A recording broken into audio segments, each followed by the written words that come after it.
Hello, welcome back. Just doing a real quick video, just letting the car warm up. It's pretty cold out. And well, and I think I've mentioned this before, but maybe not to this extent. One, we don't go out that often. My kids would love to go out, especially my son, but it's just not. Fast food is dying. Fast food is dying quick. My son loves Dairy Queen. One of the last times I went to Dairy Queen for him, we both got something to eat. He got a combo and a Blizzard. It was nearly $30 for two people. I didn't even get any ice cream because I really shouldn't be eating ice cream because I'm type 2 diabetic. And I'm just like, I told him, I said, we can't keep coming here anymore. This is too much. This is ridiculous. And every time we happened to even go to Dairy Queen last year, we were about the only people in line and going through the drive-thru. And I don't know, maybe it was the time of day. I don't know. It's by an interstate that's pretty well trafficked, and an exit that is pretty well known in some neighborhoods around there. So I'm pretty sure, I mean, if it wasn't trafficked as much, it probably wouldn't still be there now. But that was Dairy Queen. So there's that. And I really foresee Dairy Queen going out first. That's just me. We've already seen a couple of Hardee's around here disappear, close, and go bye-bye. The Hardee's business model has always had issues throughout the years. I will know that. The Star, oh gosh, over here it's Hardee's, and then Hardee's was having problems. They got bought out by another company with the little smiley star thing, and that's not in my area. So now they've added that star because they were kind of bought out, and Hardee's has been having problems for over 10 years anyway. I will admit that. But Hardee's, I haven't frequented Hardee's in a long time. I heard they did bring their roast beef back. I do miss their roast beef sandwiches from the 80s. I think they actually brought burgers back. I could be wrong about that. I think I heard something about that, but I'm not really here to try to promote fast food exactly. But there's a lot of people, one of my kids included, who are a little bit deluded and don't completely understand the complexity of the business model. And for the most part, it's kind of a small business model, but not exactly. They are owned by like a corporate entity, but many of these restaurants are individually owned. Okay, some, most, not all. Understand that. Everything's a little different, but I don't see Hardee's lasting very long either.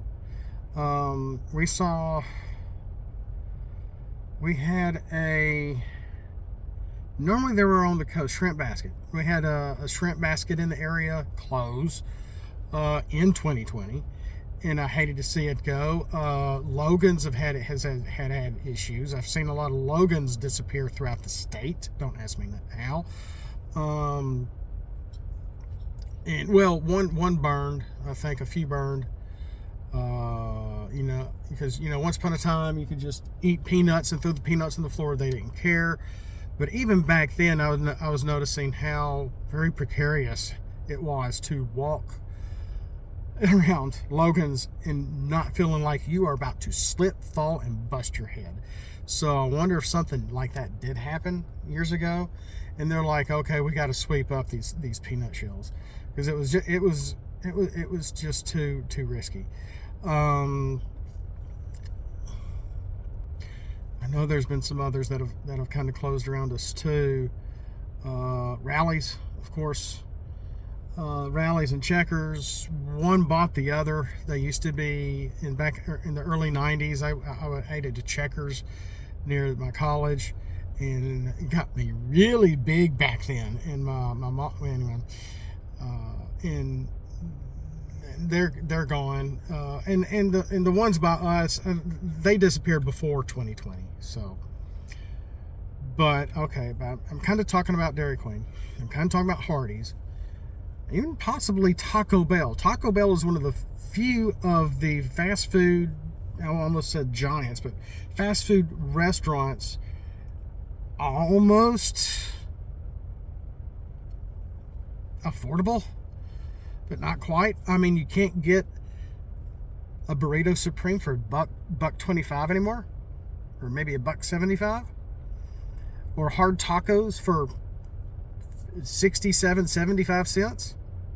Soft tacos for maybe 80 cents.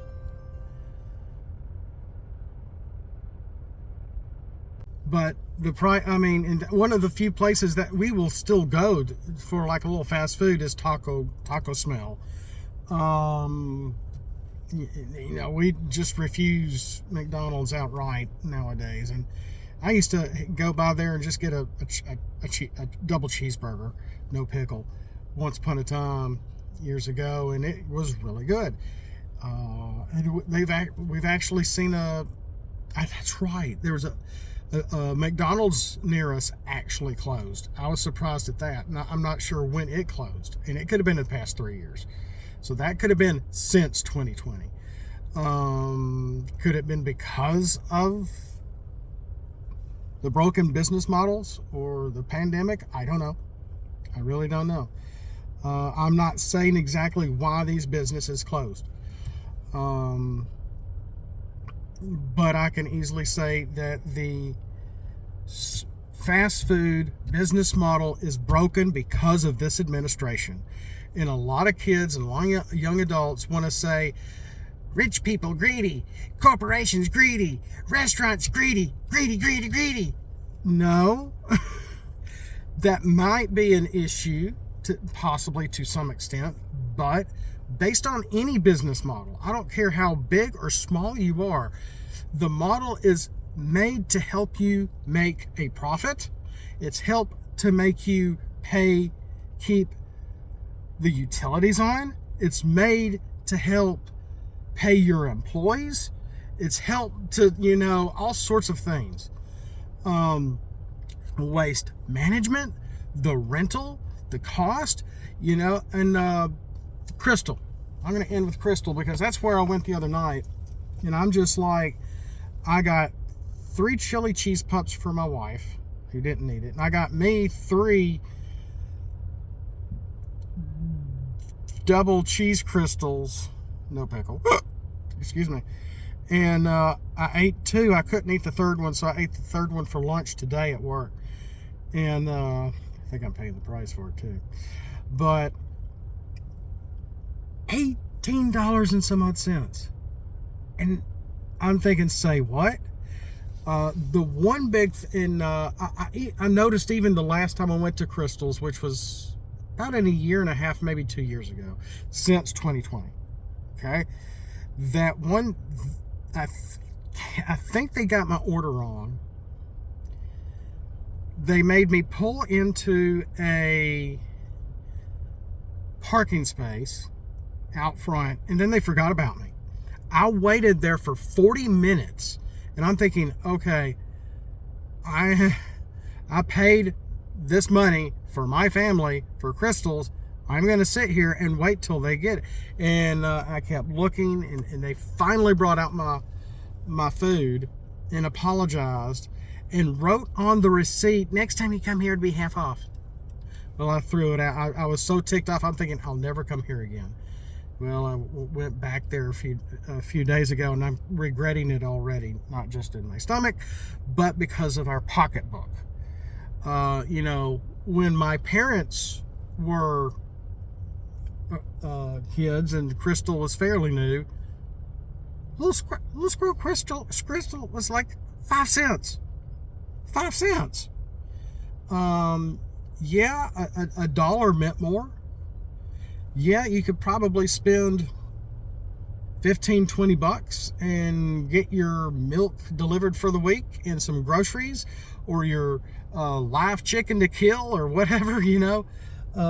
Check out one of my last videos about my mother's chicken story, about that, and maybe some other things. So a nickel for a crystal, even back then, was decent, and still cheap.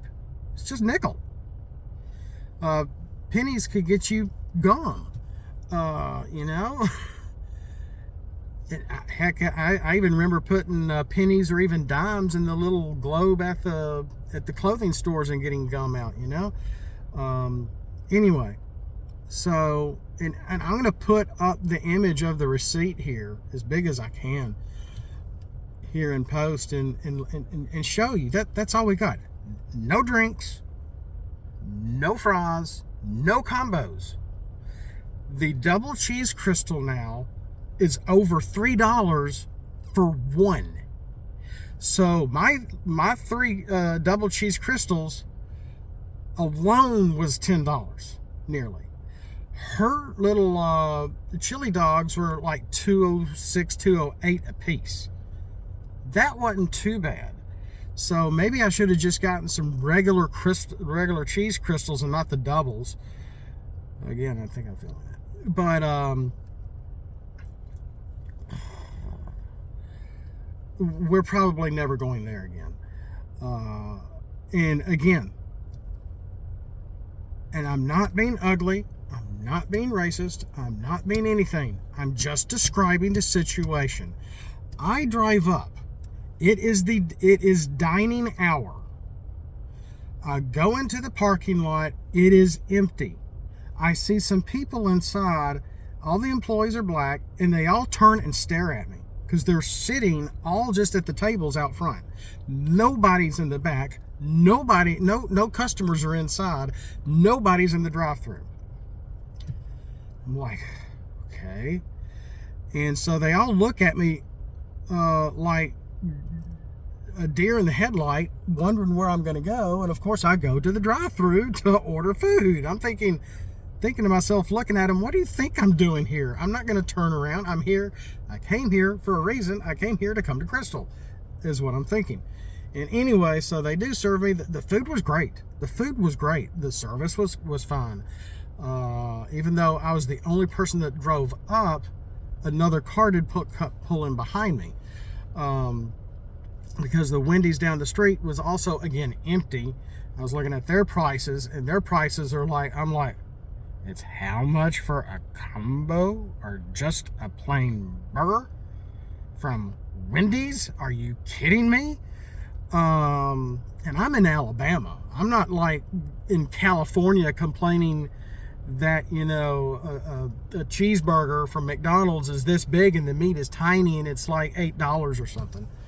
I'm not, this is reality. I mean, that might be reality too for them out there, but this is nuts. This is not sustainable. As one of my kids was walking by and I was complaining, my wife and I were talking about the price of our dinner from Crystal, and my wife was like, telling the kids, it was almost, your dad went to Crystal and we only got like 6 little items. It was nearly $20.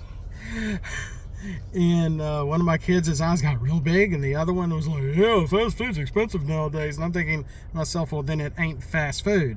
And as this kid walked past the table, and I was actually sitting kind of playing a game, card game, and I said, this is unsustainable. This can't last like this. And they kind of grumbled and made a face, oh, here he goes again. And I didn't get into politics. And I kind of stopped right there.